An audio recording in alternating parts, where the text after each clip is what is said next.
Today, Tuesday. Bill Sims. Sorry. I'll Join start. the meeting. Okay, I will start again. So it's the special meeting of the Jerome Town Council conducted via Zoom today, Tuesday, October 26th, 2021 at 12 noon. I'd like to call the meeting to order and ask Candace to do a roll call, please.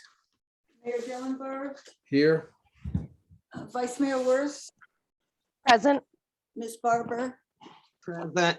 Ms. Harvey, Here. Ms. Moore. I'm here.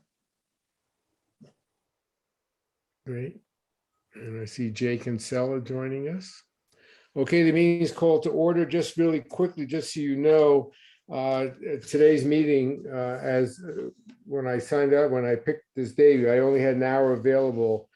I have a call at 1 o'clock. Senator Kelly's calling me, so we have some issues to talk about with our sewer project. So we're going to move quickly, I hope, and effectively. So the first item on our agenda is the abandonment of certain streets in the area of Queen Street. And I know Cameron's going to give a presentation. Cameron, I'd appreciate if you can keep your remarks to 30 minutes. I know that's a lot. I sincerely appreciate all the information here. You kept me pretty busy reading all this. It was quite a good learning experience for me, I must tell you. I'm sure Sage and Alex and Jane, who've been involved with these projects over a very long period of time, are familiar. It was quite an educational process for me. Thank you so very much. And Candace, if you don't have any other remarks that we need to share, then let's go forward. And I think I just want to note that I think Bill Sims is online on the phone. Are you there, Bill? Yes, I am. I'm at a location where I can't Zoom yet, but they have an IT person coming to help me. And so once he gets here or she gets here, I'll then try to Zoom, but I'm on a phone for now. thank you so very much. I appreciate the effort and welcome everyone. Cameron, you're on for 30 minutes max. If you can, thank you. Okay, I'll need to be able to share my screen, so if Candace can make me a co-host or whatever I need to do to, whoever the host is can enable screen sharing. Well, great. And Candace is on it. Cool.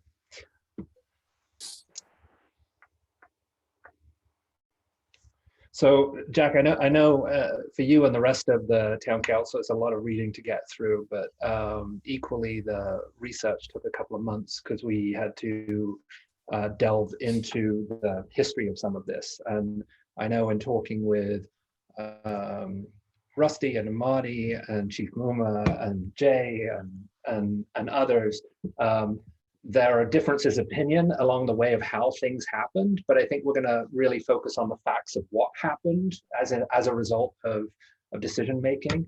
So I will hopefully. Okay, so you guys can see my. Yes. Okay. Thank you. Okay. Can you? Okay, just remote. Can you guys still see it? Yes. I think I'm gonna. Okay, great. I hope everyone can. Okay, so as noted on the presentation, this is really on informational use, and really this is specifically around land that is owned by the town of Jerome and not by any private landowner, with exception of UBX, primarily because of their ownership of Juarez, which over the years became Diaz, and I'll talk about that a bit later. So, you know, as I think we're aware that when a town gets formed, any street that is listed and registered by the formation of that town remains in the ownership of the town, including repair and maintenance, until a formal abandonment is done by the town.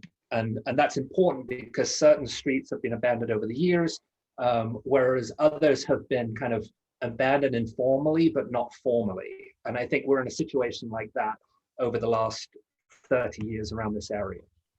A quick review. There are about half a dozen landowners beyond the town of Jerome in this part of town. We're sitting in the House of Joy, so we can see literally this view for outside the window is the view of this map. The town of Jerome owns, I would say 80% of this land, including the legal streets that are there. Those are in the red. And there is some dispute over the ownership of Juarez, whether that was registered as a town of Jerome owned land, or whether that's still in the ownership of UVX or has remained in UVX, and that you guys can talk to Rob about. There's also the checkered area, which is a very important conversation, is a land swap deal that was done with the Vanderhorst Guth family for a right of way, which has become a right of way formally and informally over the years. And it's that right of way that will allow you guys to close off some of these abandoned streets. So working since 1898 on some of that mapping, our lot around Queen Street has been there on 2 formal streets for the last, 100+ years. That being Rich, which is now renamed Queen, and Conglomerate. And then there was an alleyway that was Juarez. And over the years, that became a more formalized active road, and early as 1901. You can see in the 1934 map, the pool is the only building on that part of Juarez, Rich, and Conglomerate, because in 1917, there was a fire that wiped out that entire block. And as a result, that gave Verdi the opportunity to build a pool on behalf of its workers. Just to reiterate that when you have a formalized map done by the town that has registered roads, they're distinguished by their width. And one of the big errors that's happened over the years is people thinking that Diaz is at the bottom of the hill. Actually, Diaz dies into what is First Avenue. And currently right now, the end of Diaz is where there's a residential 3-story where Carol Ann actually lives, Carol Ann T. And that was a fairly new one. And that was as a result of a road abandonment that was done in 1987.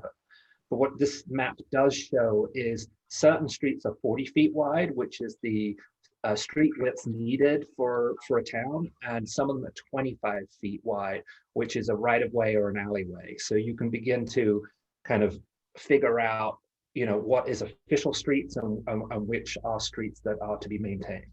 Excuse me, Cameron? Yeah. Are you intending to be showing us these maps as you're speaking? Because all we're seeing is the first page, which is pretty much blank.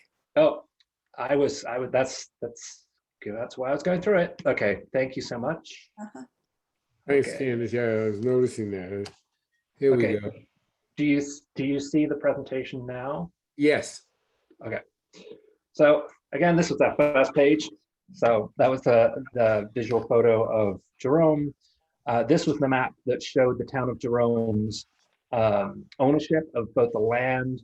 That's the sliding jail area, the parking lot, the streets, which are in red. These are the Sanborn maps that show the formation of the town and the roads that were registered upon that formation. This was the map I was on that showed the width of those roads and the gray area between the Juarez Diaz Street, which is on UVX land. The Yavapai County mapping system is very different from the town of Jerome, and it's because in 1940 the census map began to diverge away from the town of Jerome maps, and they began to register streets slightly differently and also right-of-ways. And when there is a formal abandonment or there's a land swap deal or there's some change in a right-of-way, it has to be registered with Yavapai County, and as a result, their map is based on registered changes, not physical changes. So as you know, there's been a whole bunch of issues around Jerome regarding subsidence. I know ADOT is actually in town for the next while, repairing the street by the fire station. Time and time, it's come up again about the slide area down here. there's a couple of things I just want to clarify. One, I'm doing this because this whole area is a mess. We just need to clean it up. Secondly, there's been a lot of rumors in town, or word has got to me that the only reason I'm doing this is because I have some plan of running for town council. That is not true. The reason I'm doing this is because you have a 40-foot wide street collapsing onto private property, and we want to rectify that. And then the third is we would have never actually even gone into this had it not been for certain appointed officials and elected officials telling us that we were unable to build on this land because of the subsidence issues. And what that unfolded was that the slide wasn't because of what was happening in Jerome in the 50s. It's what happened around the sliding jail in 10 years ago, and some of the decisions that were made. I should also note, and there's some dispute over this, that some of the land abandonment we're talking about is on UVX property. And so there is a potential conflict with people that are renting from that particular parcel, and that parcel that abuts onto Conglomerate also runs through the Gulch and through the tail end of town. So I just want to make folks aware of that. Excuse me. So- Mr. Chairman, this is Bill Sims. I'm the IT guy is going to get me on so I can Zoom, but right now I'm doing it by cell. I don't necessarily agree that there's a conflict. There's an express statutory exception for elected officials who are the landlord or tenant of someone, an entity who may have an interest. I need to know more about the facts concerning the conflict. I'm prepared to advise the councilors. They have the right to listen, and then once I know more about what Mr. Sinclair believes is a conflict, I can render a final opinion. But based on the statutory authority that expressly exempts landlords or tenants of contracting parties, they can even discuss and vote. I'm prepared to go forward. I'm not prepared to submit that they even have a conflict at all. But once I know the facts better, I can render an opinion.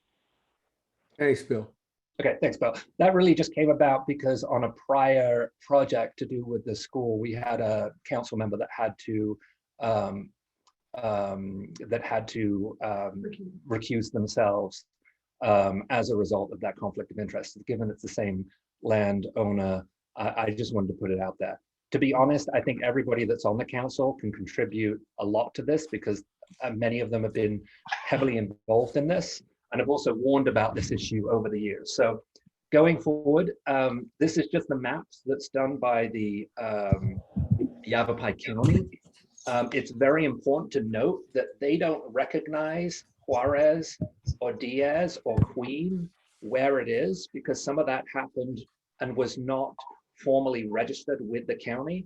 What they do recognize is a land swap deal that happened that rerouted Diaz between the Guth and our property, and they recognize that as a legal right-of-way. So that there's a difference between, and they think that street is Diaz. So it's important to note that because we'll talk about that a bit later. So, as we can see, as we began to look at some of the potential subsidence issues around our property, we have slides happening on the Diaz Juarez side, on the Conglomerate side, and then from Queen onto us. And there are kind of three ways of approaching this. One is for the town to formally abandon streets that they cannot maintain, and that would save them, or they believe that those streets are active and they would have to maintain those. And of course, there's a cost to repair and maintenance on with that. And our proposition is for the town not to be stuck with a huge six-figure bill for streets that are only used by one property owner, the other being the town. So visually, this is the view that Bethany and I have right now. Those lines are exactly where Queen, Conglomerate, Diaz Juarez, and the right-of-way are. You can see Conglomerate actually runs off the side of the hill, but as it hits Hull, it goes straight through the sliding jail and next to the multi-purpose court. And then Queen basically runs down from the Guth property to hit Conglomerate where that collapse has happened. This is another direction, just to give you a visual of where that collapse is and where Queen Street is. So just a quick recognition of Queen to Diaz. I'm doing this very quickly because I know we're time constrained. So things began to alter in Jerome when the Guth bought the property. They started with 2 lots, lots 4 and 5, which they were going to build a home on. They then bought lot 6, which is next to it, which is half of the gallery. And then they acquired lot 7, which is where the right-of-way is, through their son-in-law, Frank Vanderhorst. Over the years, the formal right-of-way that has been there since the 80s began to be shifted more and more towards the pool. And then it was formally recognized with a land swap deal with Conglomerate. And I think actually Jay might be really helpful with this because it was around the time he was also engaged in the town council. So he may have a lot more detail. But what I'm showing is every time that the Goose went to make a change, the approval process in that.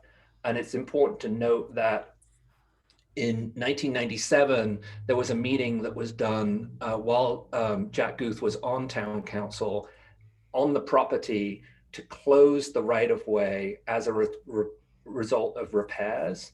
And he rightfully showed that Queen Street was running along the edge of his property, and then the right-of-way was going down lot 7.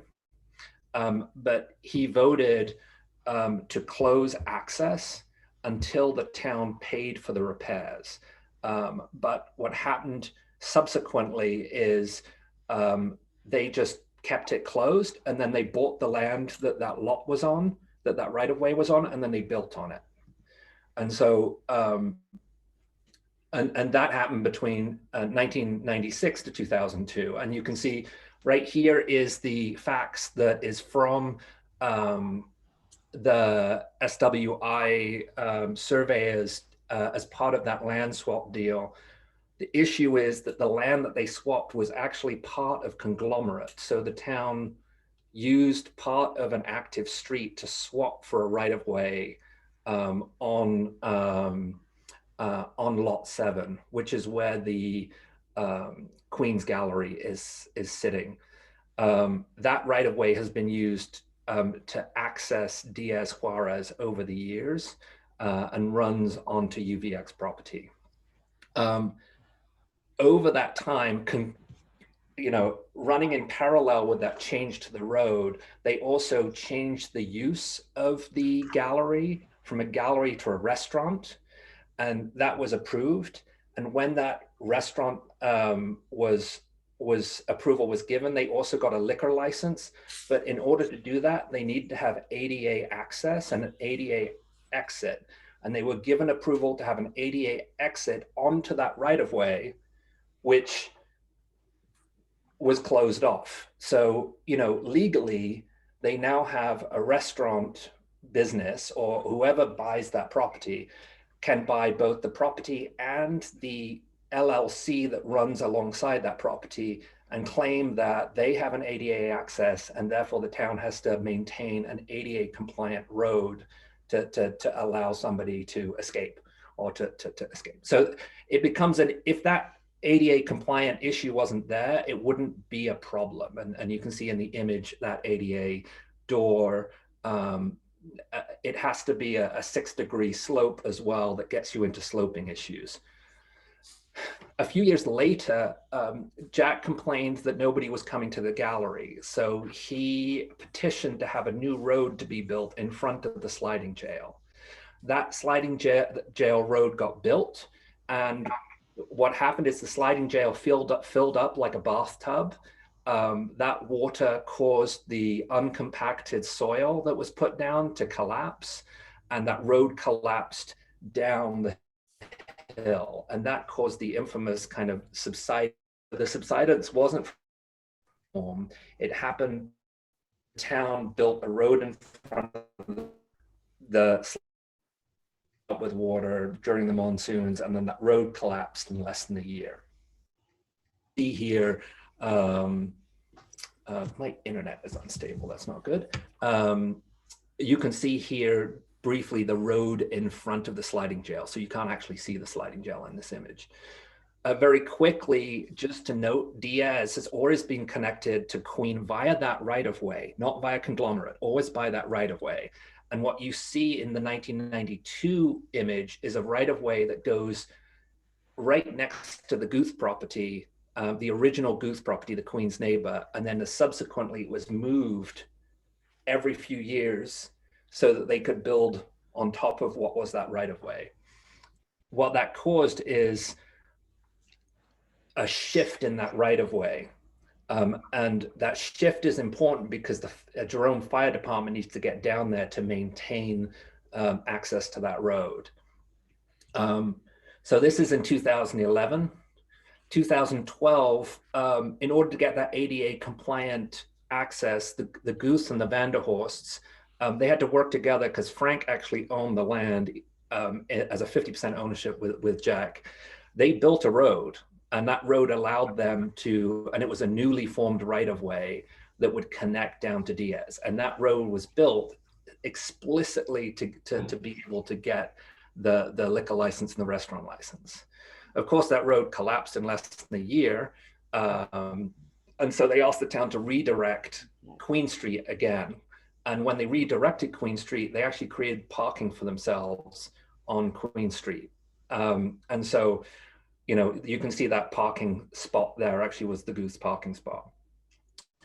So in less than a year, that road collapsed and went down the hill and buried the original Queen Street and buried access to Conglomerate Street. That right-of-way was still connected to Diaz. And then 2016 happened to be the year that the Jerome Historic Society and the Jerome Town Council and a group of concerned citizens fought over responsibility for repairing the sliding jail.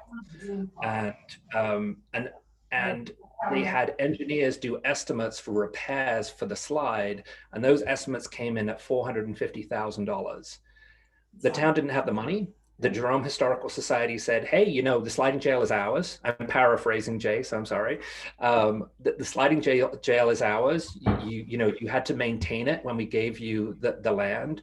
We're going to take it back, repair our area, and make sure that sliding jail is secure. And they did that, and they did a great job. You can see the retaining wall they put behind. But in their own mandate, the Jerome Historical Society repaired only their portion, which is the sliding jail area. They weren't liable for anything beneath that, the town was. So I think most people assumed that there's repairs done, so it's done. But the reality was the repair was done for the specific area that was being affected as a result of this kind of bathtub road collapse scenario.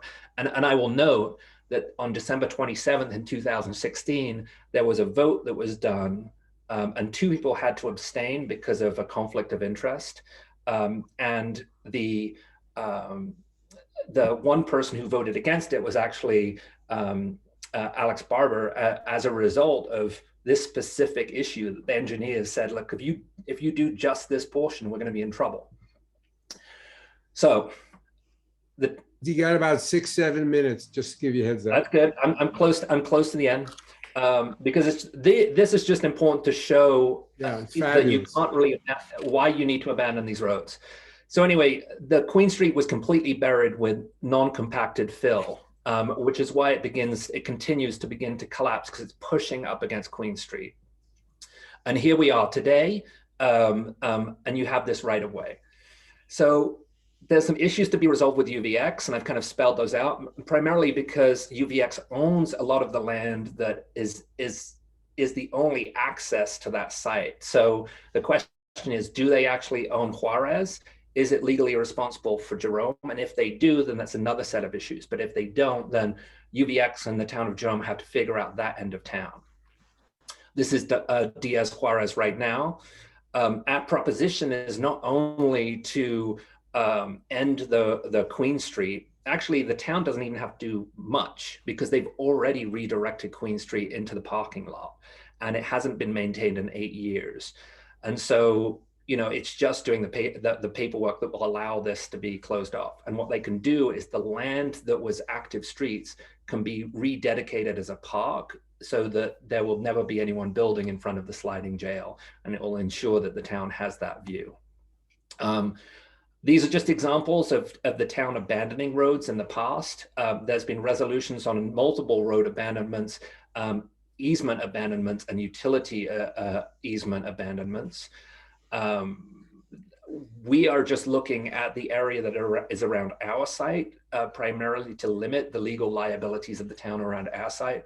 But you have an option to extend that so that you actually can, right now the sliding jail is in the middle of Conglomerate Street, and somebody could come along and say, you've got to maintain Conglomerate all the way to Hull and move the sliding jail.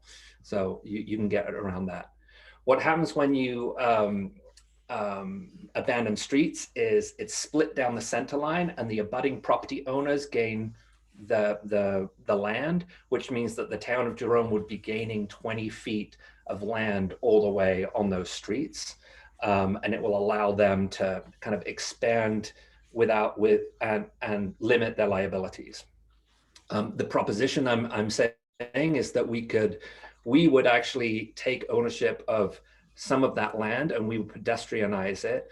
That could be connected to a park, and we could actually change that area of town into a more pedestrianized area and end Queen Street at the corner of the Guth property.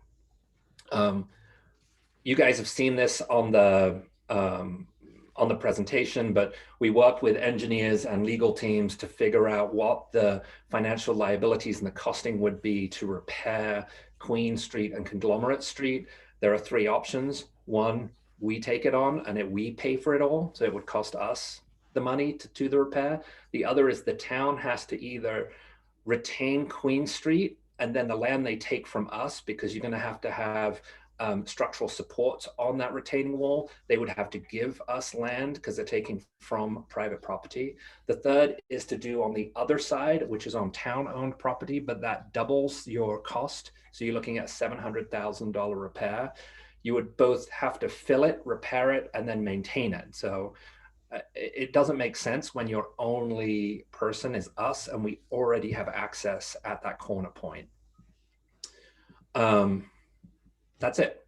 For me, I think the ideal scenario is you guys gain the land around these active towns.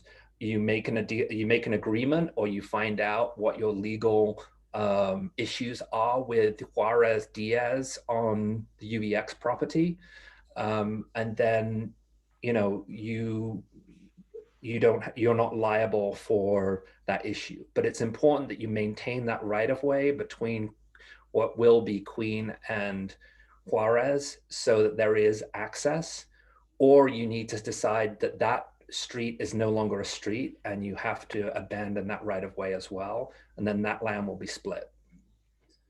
Thank you. Awesome. Tremendous amount of work. Much appreciated. Really, this is tremendous work.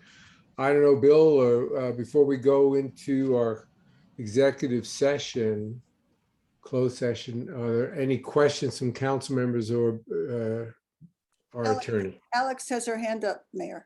Okay, Alex, I can't see you, but yes, please.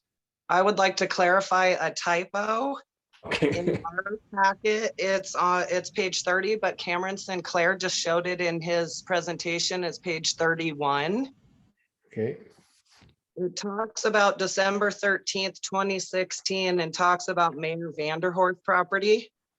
Almost towards the bottom, it quotes me. 3 of our engineers have told us not to do that, pack a bunch of cars back on the area. And it quotes me as Mayor Alex Barber. I was not the mayor then. Frank obviously was the mayor because you just talked about it up at the top. Mayor. Thank you, Cameron. Great investigating. Thank you, Alex. You were Appreciate vice that. mayor, right? I think, Alex, were you vice mayor at the time?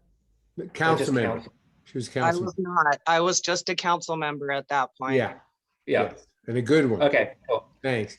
Any counselor? Yes, Bill. Yes, I apologize. I'm at the county hospital. I'm their board counsel and I'm getting ready for a meeting, so I have to wear a mask. I'll take it off just so I can talk. I'd like to put it on A38, please. Slide 38. Oh, 38. Yes, Yeah, please. just going. And I think, Mr. Sinclair, we will be going into E-session. But I'd like to frame the issue. I think there are three issues for council. There's one issue concerning the rezoning of your parcel.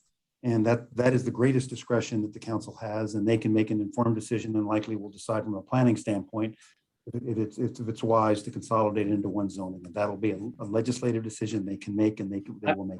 I would like to interject right there. I think our Yes. rezoning is a separate issue. It And I is. think if you try to combine those two issues, you'll find yourself in a lot of trouble. I'm the lawyer. here. I'll be Because- happy to, I'm the lawyer here. I'll be happy to take my risk. What I'm trying to identify for you and council is the three issues that Okay. the council currently has concerning your property. I agree with you. They are unrelated, but there are still three issues.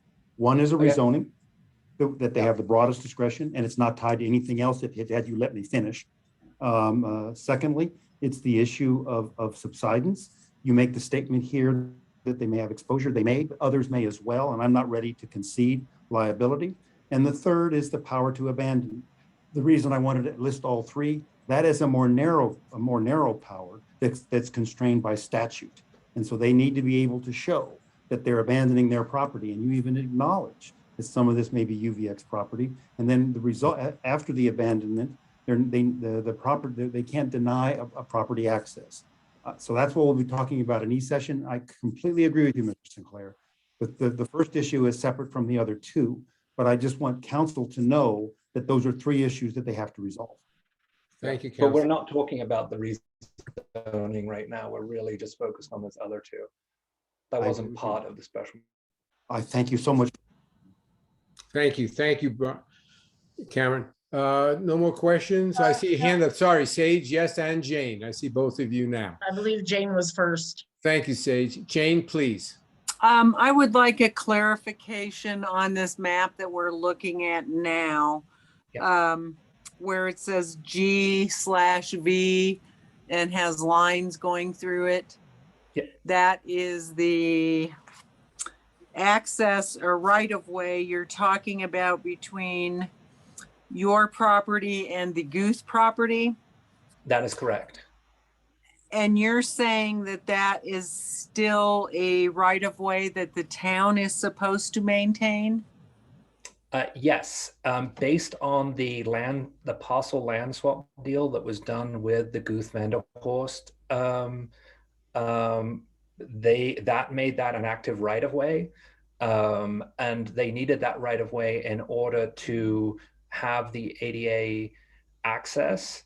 The issue you have is that right of way has been in existence since '93 as well. And so the question is, if you're forced to unravel the deed in the land swap deal, what is the status of that right of way? And for us, it's here nor there for you guys. I'm just trying to, well, here nor there for us, because we have access to our property on both Diaz and Queen. That right of way at the moment is the Goose. We don't use that. However, it is listed as a right of way for anyone who owns property on that land, which includes the town of Jerome, Wendy, the Cuban Queen, and there's one or two others that have small properties. So, yeah. But And again, you have documentation showing that this is a right of way? Yeah. That the town, okay. yeah, and And this is dating back to the 90s when Jack Guth was on the town council? That's correct. Thank you, Okay. Jane. Okay, And the image I have up now, which is probably 19 in your packet, 20 in this one, is the formal land exchange deal that was done between the town and them. And I think it is because the town council at the time was concerned that the expansion that they wanted to do would limit access for people down there. They were already concerned about it. So they made the Goose basically sign an agreement that there will always be a right of way. And there's other documentation saying We know this is an access point for other residents. We will never touch it. And then 5 years later, they built 10 feet on top of that right of way in order to build a short-term rental next to the gallery. So there's a little residency that extends a little bit. And so, you know, that's how it all unfolded. Thanks, Cameron. Sage, please. Yeah, I want to make one comment that there's a lot of these pages that you're referring to for us to look at information to that are really not legible. I like the one that we're looking at now. Even with the pages in front of me, I can't see what the wording is. So I can't decipher whether or not what you're saying is true. Page A14, again, you're talking about some stuff and I can't see the maps. I can't read anything on those maps. A lot of the minutes that you refer to are pretty much unreadable. So all of those minutes are currently on the Town of Jerome website or in the Town of Jerome archives, because they're all part of the records done for both the Guth property, the Cuban Queen, and our own, which before was Frank's. Also, this packet, there is a higher res version that was sent, which is a 24 by 36 print. I'll be more than happy to print that off so that you're able to read it. Thank you. thank you, I'm not done. I would also like to make a motion that we go into e-session to discuss our legalities with our attorney. Thank you, Sage. Is there a second? Second. Thanks, Alex. All those in favor, please say aye. Opposed, no. Aye. I, Aye. We are now going into a executive session at 12:37. Thank you. Okay. And we'll put you, other folks to be in the waiting room.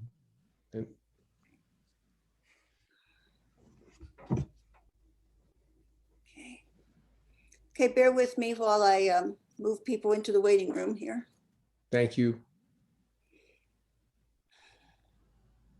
And we will come back into open session and let everybody back in when we're done, so. Thank you again, Cameron.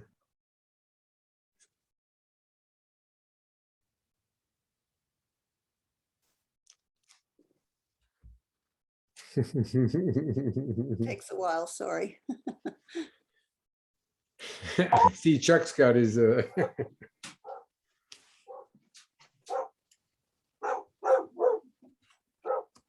not you, Bill, is it? No. Hey, Chuck, it's my dog. it's your dog. Between yours and Chuck's, we were surrounded. Mr. Mayor, Yes. can you hear? This Yes. is Jay. This is Jay Kinsella. I had my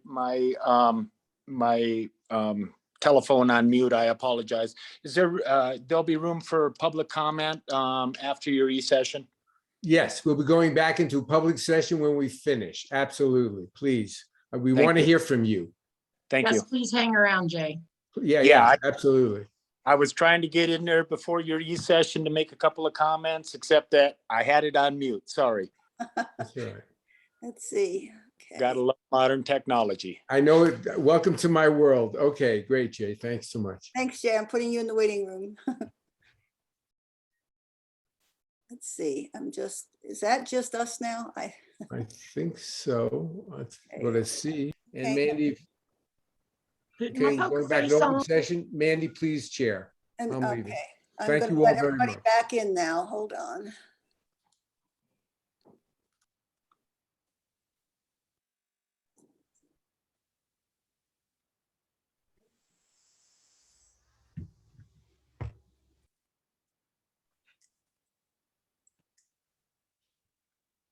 Okay, let's see, almost all back in. Jay is on his way in here.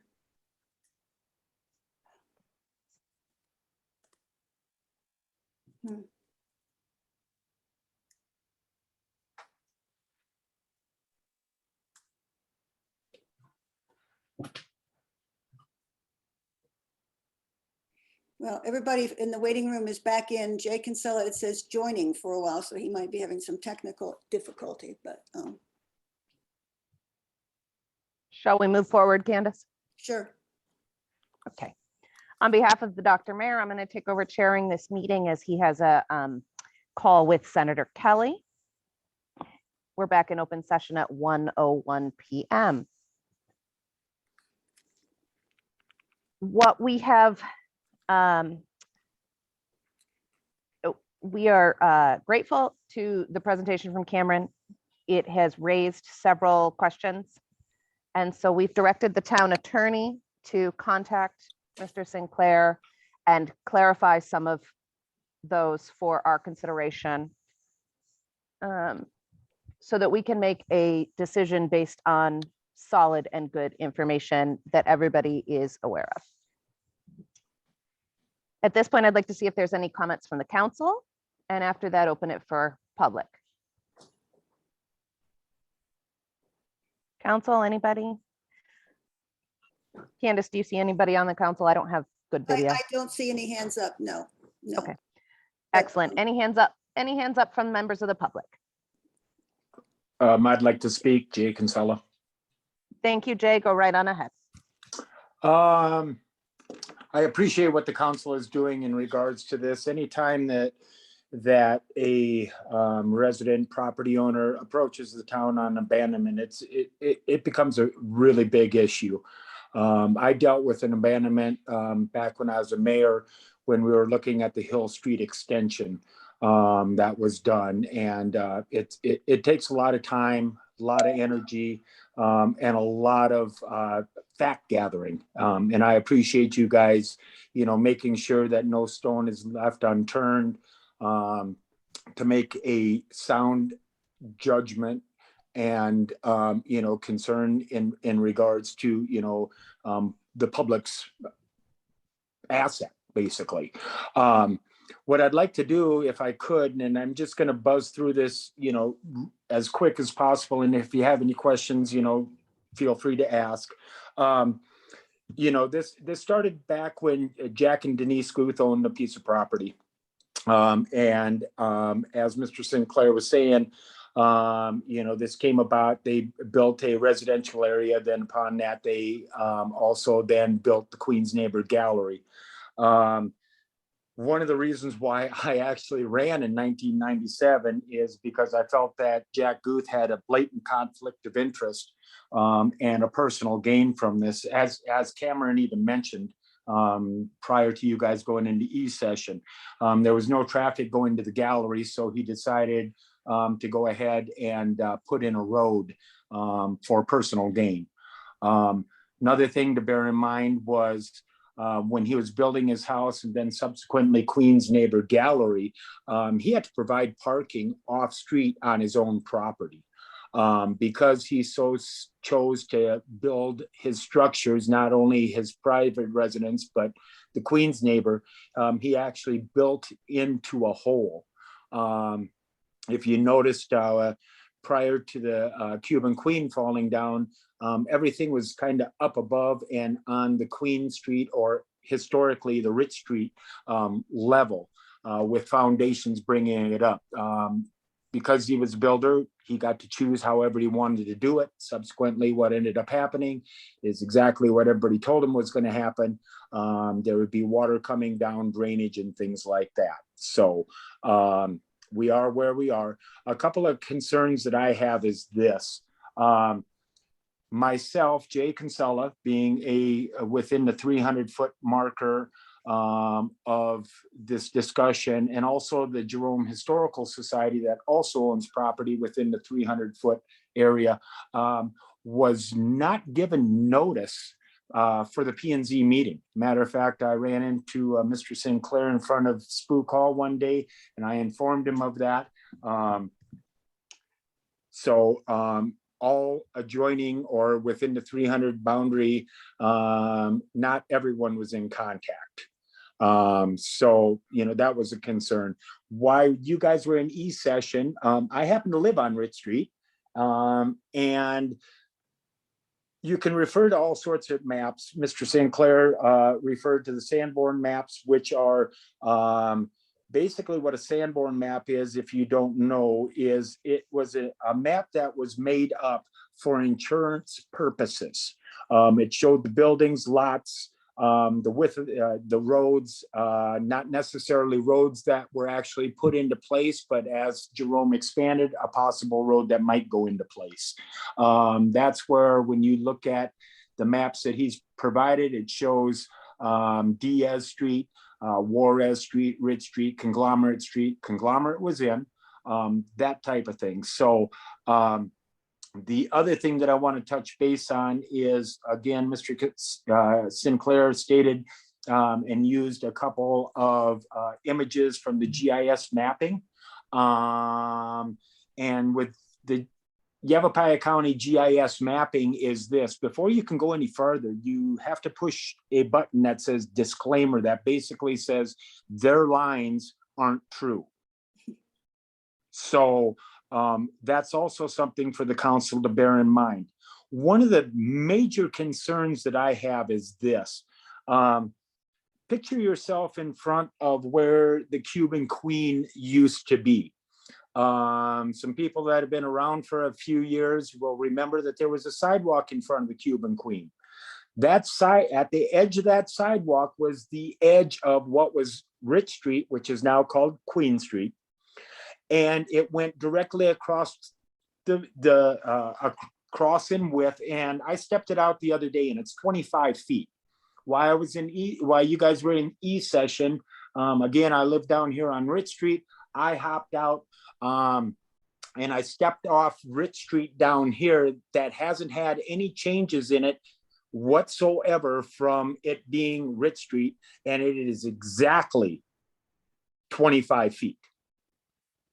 So a majority, and bear in mind this, you know, when everything was getting lined out, we didn't have the big cars. We had smaller cars, mining equipment and things like that had their own roads. So these were smaller type vehicles. They didn't need a lot of width. One of the concerns that I have is the alignment that is in front of the Queen's Neighbor Gallery, starting on the corner of where the Queen's Cuban Queen is. So it's the Queen's Jack Goose private residence, the Queen's Neighbor Gallery. When the town of Jerome, and I was involved in this, when the town of Jerome actually put electricity into the area where the basketball courts are, back behind the Arizona cypress is a rock wall that is on the town of Jerome's easement, which is basically Queen Street or Rich Street. And now there's pins in there, and I think the alignment is off. I'm not a surveyor, but based on what I've seen by maps, seen what I've seen in pin placement and things like that, the alignment just does not jive. So that's something that I would suggest that you guys take a look at. In regards to some of the issues that I was mentioned in, along with the Historical Society. First of all, clarification, I work for the Historical Society. I do not make the decisions. I'm the guy that puts all the paperwork together. My bosses make the decisions. They chose to bring the town of Jerome to task in regards to the road that was put in that made the sliding jail lake. I commend their decision. It needed to be done. Then we approached the town of Jerome. It wasn't looked on too favorably, but at the same time, there are four corners of the document in regards to the town of Jerome and the Historical Society and the agreement that we made and the town agreed to in regards to the amount of property that was given to the from the Historical Society to the town of Jerome. So basically what we were able to do was to go in and utilize the Conglomerate Street area, which is a small portion of the sliding jail sits on Conglomerate Street. Conglomerate Street basically ran, you know, for better directions, east to west, tied up into Hall Avenue, came down, off branch off of that was Rich Street, another off branch, Rich Street to your right, another off branch was Rich Street to your left, which is now Queen Street. during the process, they would not let us go down any farther than what the footprint is. When we finished the job, there was no fill or anything like that in the swimming pool area. It was all clean. Matter of fact, what we did is our final thing that we did was to put in a cut ditch for any rains that would again take it over towards Rich Street, or if you're familiar where I live, there's a ditch right there. A lot of water comes down there. The catch basins have now been put into that area.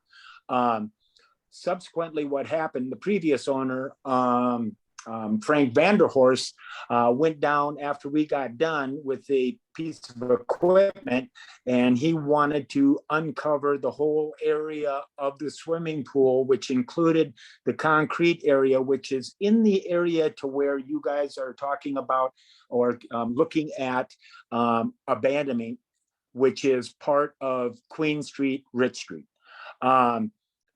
I suggested, and again, I'm a journeyman, I suggested that on the east end, he doesn't have a sheer bank of approximately 20 feet.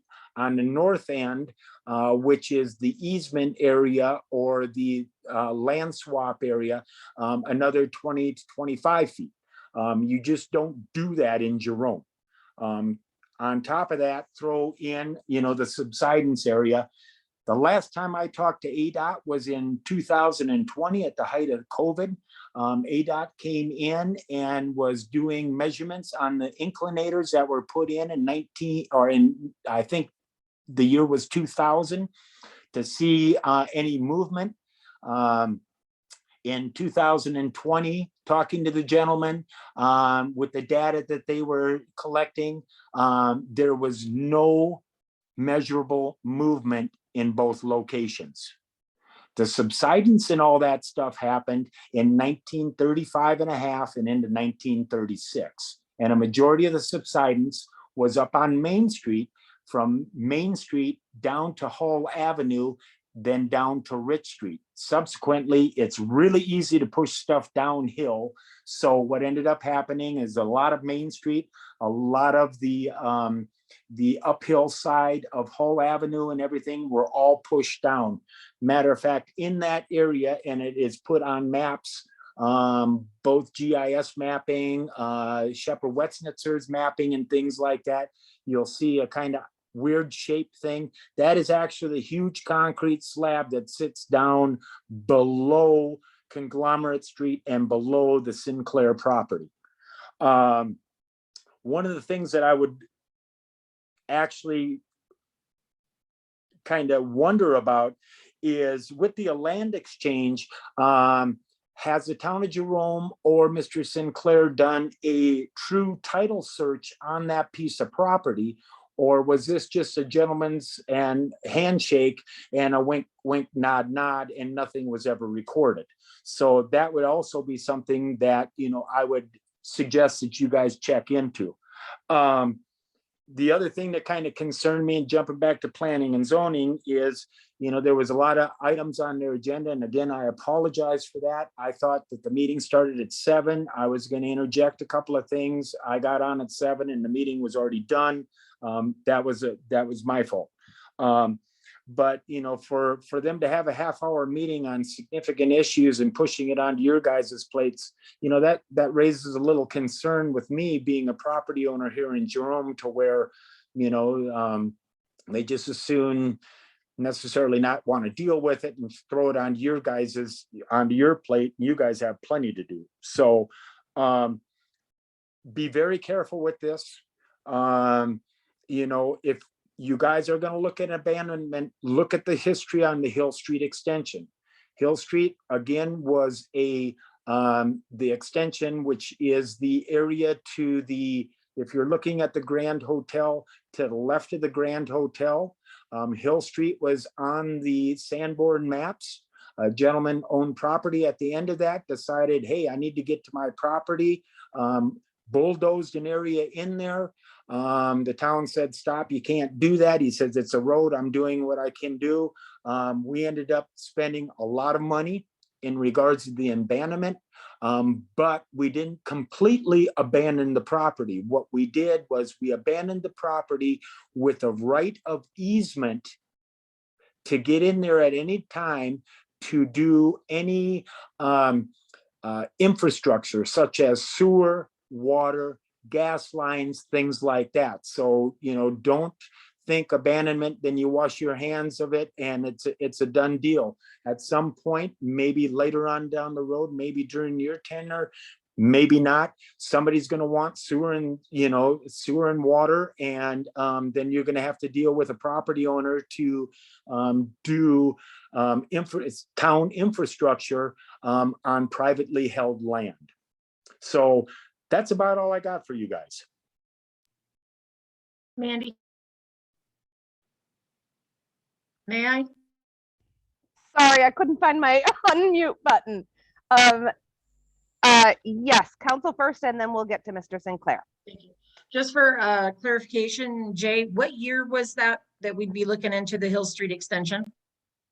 The Hill Street extension happened the same time that the sewer line was coming down Hill Streets, and then it was 2 years prior. I got to talk this out so I can figure out a date, and it was 2 years prior to all the new water lines that were put in on Clark Street. I'm gonna guess probably 2004, 2005-ish. And don't hold me on that, Sage. I mean, it's, that's gonna get you close. Thank you. Clarification, if I may. Absolutely, Jane, go right on ahead. Was that when Kevin Mock was building his house, Jay? It was after, it was prior, Jane, I'm not sure. The gentleman in reference that put the road in was, his name was Paletto. And he was a subcontractor that had actually won the bid for dropping the sewer line in on Hill Street. So it's that was when you and I were both on council at the same time, right? Yes, it was. Yes. So that would have been prior to 2004. Okay, thank you. Yeah. Thank you. Thank you, Jane.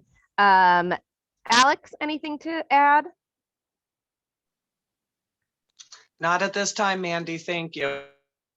Thank you, Alex. Candace, based on the information that Jay shared with us and the dates that he and Jane figured out, could we possibly have someone look into some historical records on that for council's information? We'll see what we can find, yes. Thank you. Mr. Sinclair, please go ahead. So just for Jay's clarification, the P&Z meeting that was done a few days ago was for the rezoning, and this issue was not mentioned as part of that rezoning. This is the first time this has been brought up formally, and it's really to do with the town of Jerome's land. So just some clarification on that.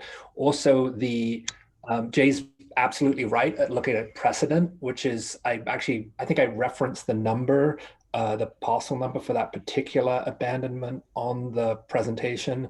The other one I mentioned, and it's as relevant because it's actually on Queen Street, was the abandonment of the connection between First Avenue and Diaz and Queen Street, and that led to the building of the residence down there, which is the one that Carol Antigue lives in. That one's interesting because it also meant that the sewer system and all the utility lines, instead of going down first, was redirected down Queen. So that actually also helped that. We know this issue could take a year based on the number of special meetings that were held for the sliding jail issue. We were advised by the former zoning administrator to set aside a year to do this. And so again, whether you abandon the road or not, and I think it's very important for your attorney, if you don't abandon the road, you have to maintain it. So then that's a financial cost. If you abandon the road, then we have to build the retaining wall that will protect the town's property. So, you know, we either deal with the issue of the fact there was no road. I mean, I wish you guys would walk down there and look. There's a 20-foot collapse that's there, and you know, well, you will see it because in 5 days you've got the Halloween party there. So if anyone slips and falls, you might get you know, more litigation. But you know, if you look at it, you'll see that there's just no street there. And you know, the options that we're giving are like, there are 3 options. One, abandonment, because literally everyone we talked to said, well, it seems ridiculous that we have to maintain this road, whether it's like, you know, chief of police, fire chief, Department of Public Works, or, you know, you maintain it. And so like, that's the options, because if you maintain those roads, then we have to do the setbacks on those. So when we do our second phase, we'll abide by the setbacks. And we've designed our second phase both if there's abandonment and if there's not abandonment and if there's partial abandonment. So we have multiple options and it helps us figure out which direction to go. So, you know, this is really on the town. You know, I'm, you know, I think it was inferred that the material that I presented might not be truthful as a result of the size of it, but all that information is in the town of Jerome's town hall. And, you know, I am more than willing to send hard copies and digital copies of those files, because, you know, we've brought up Jack Guth a lot. Jack also documented everything, you know, for good and for bad, like, you know, and so his file is hundreds and hundreds of pages that document every town council meeting, every special meeting, and every map that was done. And so in that, you've got full res. So I think you can certainly see that information from there. But it's really up to you guys. I'm more than willing, you know, it's important to figure out before someone buys that. Oh yeah, the reason we brought it up is when someone buys the Guth property, that is a large property. If someone like Eric buys it and turns it into a restaurant, that right of way is a live right of way. So he can say, okay, well, I get my parking. I'm going to use that parking area by the, you know, so there are people interested in that property, and that's a large property, and it affects us because it was zoned as a commercial property, it was zoned as a restaurant, and the liquor license doesn't end because the person passed away. It ends if the business is not sold with that property. So if the estate of Denise Guth sells the property with that business license, you're going to have a restaurant with a liquor license on that corner where the town is going to have to now maintain a street that connects all the way down. And that landowner, I mean, they'll probably spend $1 million on that, and they'll probably spend another $500,000 renovating it. So it's not going to be, you know, someone local who's going to scrap together some money to buy that lot. It's going to be someone who comes in from outside who is going to put a lot of money in. So they're going to come in and expect that you maintain that road. I'm looking at it right now because it hits the very corner of that restaurant property. So they can say, just like Jay mentioned, well, there was a sidewalk there and the town has to maintain both sidewalks on both sides of that road. So that's a 25-foot road with sidewalks either side. And, you know, we will figure out how to do that. Like, I mean, for us, they're just going to be a neighbor, but I'm just saying that, you know, that property will probably be sold in the next 9 months. And then probably in 12 months time, they're going to start saying, what access do we have in front of and behind? So I just want to make aware, it's not really us, there's going to be future development there, and whoever takes on that property is probably going to take the town to task. That's the urgency. Thank you, Mr. Sinclair. Hey, Jay, are you still on this? Oh, yes, I am. Can I make a quick clarification? Can I ask you a question first? Sure, go ahead. About when was Lil's place renovated? Lil's place was renovated, and Jane, you could probably jump in here too. I'm going to say the late 70s up into the early 80s. And that was one of the things that I wanted to make a clarification on. Please go ahead. The first street used to, in drawings, okay, used to connect to Diaz Street. when they did the abandonment, the sewer line and everything still drops off of Rich Street, or excuse me, off of First Street down and drops down into Diaz. If you've ever been to Lil's and seen the really nice staircase that leads from First Avenue all the way down to Diaz Street, that is in your guys' easement. Okay, when Mr. Beish did the refurbishing of Lil's, the town mandated that he put in a stairwell that connected First Avenue with Diaz Street. So it wasn't a total abandonment. It was a partial abandonment.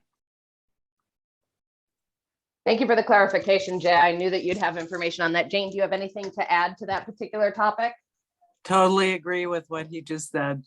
May I ask a question? Absolutely, Alex. Go right on ahead. Is that considered a right of way? That area, that town owned staircase in between there, did we consider that our right of way to be able to go from the one street to the other, Jay? Do you know?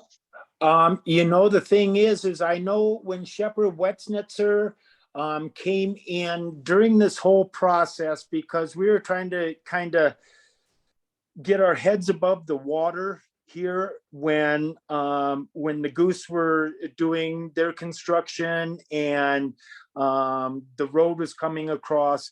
And so Shepherd Wetznitzer came in and they surveyed everything from the intersection of First Avenue and Queen Street, which included, I do believe, that right of way that is in front of Lil's, all the way down to where my property is, which is on the other side of the slide area and at the end of the slide area, on Rich Street, the other end.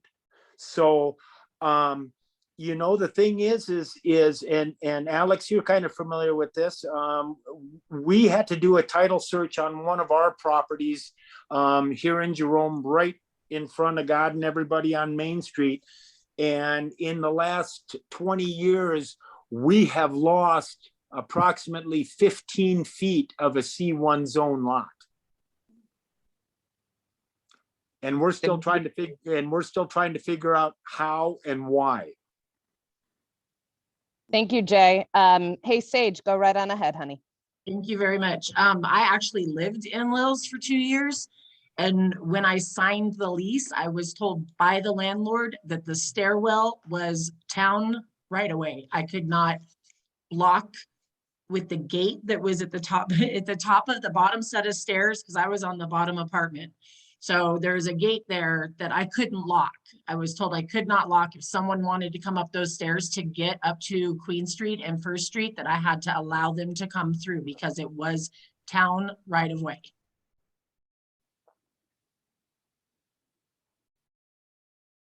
And I believe that was included in my lease. Thank you, Sage. It's not uncommon, as we're all fairly aware, to have streets, town right-of-ways, whatever you want to, you know, depending on the location, that are foot only. I mean, I live on 4th Street and that's how it is. You know, it's foot traffic only for the bulk of the upper portion of 4th Street. 6th Street's the same way. That's not an uncommon thing. Any other council members have any comments, please? Alex's hand is up. I do. There it is. Go ahead, Alex. I just wanted to ask Jane, the Shepherd Westminster survey that Jay just talked about, that surveyed out that whole area. Do we have any idea what the date was so we can find that piece of information? Candace, didn't you find that? I'm sorry, I was responding to a text message. Say that again, please. Oh, you found that survey, didn't you? I believe that's the same one. Yes, yes. Okay. That survey should have a regular survey. And then at the time, what we were talking about is the possibility and, you know, how much of a liability it would be to put in additional parking and things like that. So you should have a survey, and then a survey that shows phase 1, phase 2, phase 3 in regards to possible parking spaces in that area. That's not what I found, but I'll look for that.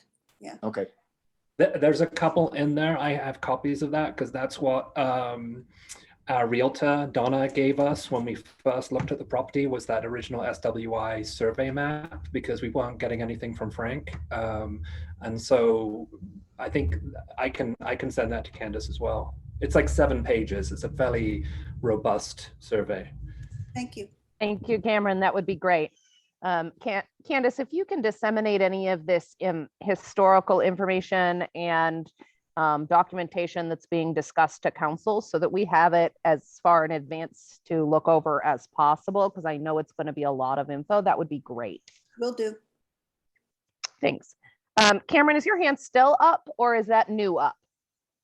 Oh, no, I was just going to tell you that I had the survey. That was it. I just jumped in. Thank you. I appreciate it. I just wanted to make sure. Any other comments from the council at this point?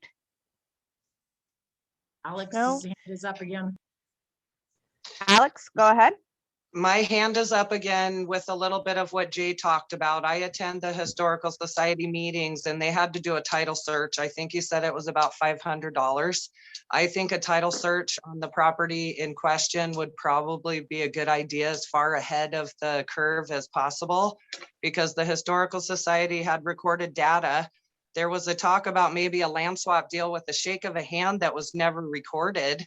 So if we can get to the bottom of it with the title search at the tune of $500, I think it behooves every one of us with more information on the questions we're asking. Thank you, Alex. Candace, can we investigate the possibility of doing that in-house? And I'll be happy to talk to you about that after this meeting, about, you know, who might be able to do that before we spend money, but I'm kind of okay with that process as well. How's the rest of the council feel? I agree. Jane? Yes, I definitely think we need to do that. Okay, even if we can do some of the legwork in-house to alleviate some cost and confusion that can sometimes happen with somebody from outside coming in, but I think a combination of the two might be appropriate in this situation. If the council has nothing else right now, any other members of the public like to speak on this topic? If I can add one more thing, if I could. Absolutely, Jay. I tried to, because, you know, most of you know, we have extensive records at the Historical Society, and I tried to do a in-house title search and things like that. And I tell you, I ended up using Yavapai Title down in Cottonwood. They're super duper familiar with Jerome. And what they found, I determined my 10, 12 hours of time doing my title search was a waste of my boss's money. Their title search went back all the way to 1899 and 1898, where the town of Jerome's government was formed. So in my opinion, it was well worth the $500. Thank you. I appreciate the suggestion, Jay. Any other members of the public? Cameron? I would say if you're doing a title search for that particular right of way, to also get some clarification on Juarez Diaz Street, on whether, again, that's as Jay mentioned, you know, the formation of the town is really when streets are kind of embedded, and the right of way is slightly different because that may have been done afterwards, but formalized streets is really important around there, because I don't want you abandoning something that never was there, or, you know, or not abandoning something that was there and then you've got kind of a ghost street just sitting in the middle of property. So. No, I agree. Thank you, Cameron. The thing that I just want to note for everybody to remember is that many of these streets were planned before cars existed. And so they were designed as streets, as thoroughfares, not necessarily vehicular streets. Sage?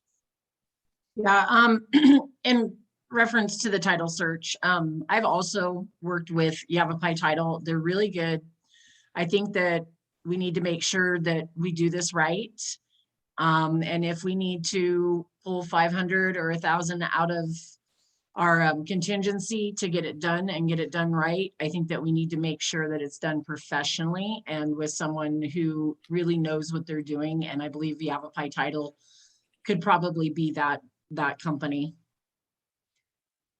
Thank you, Sage. Candace, Yes, can we do that with just direction? yeah, yes, that's Okay. within my authority to do that, so I can do that. Excellent. So if the council is in agreement, and please speak up if you're not, let's go ahead, Candace, and do a title search using Yavapai Title to do so. On a title search regarding that proposed land swap thing, is that what you're talking about? As much as we can do in that general area about what town-owned property is and is Okay, not. all right. Okay, The more information we have, the better. got it. Okay. Thank you, Candace. Mhm. Anyone else from the council? I just wanted a little clarification on that, Mandy. The town-owned Absolutely. properties and right-of-ways that were recorded or not recorded, anything we can find out about those two? Correct. Anything having to do with below, essentially below the sliding jail from Lil's place to Jay Kinsella's house and above Douglas. I guess is the best way for me to describe that. Does that make sense? Yeah. Okay. One more call to the public for any comments. Please speak up. No? I'd like to make a motion to, you go ahead. I'll second it. Motion to adjourn. Candace, is this agendized for just discussion or action? Direction only. Direction only. Do you feel like you have enough direction? I have enough direction, yes. Excellent. And I know Bill's no longer on the call, but I believe he feels like he's got enough direction and you'll communicate with him. Yes, Thank you so much. I will second Sage's motion to adjourn. All those in favor, please say aye. Aye. Aye. Thank you so much. We are adjourned at 1:38 from this special meeting. Everyone have a wonderful rest of your afternoon. Thank you. Thank you, everyone.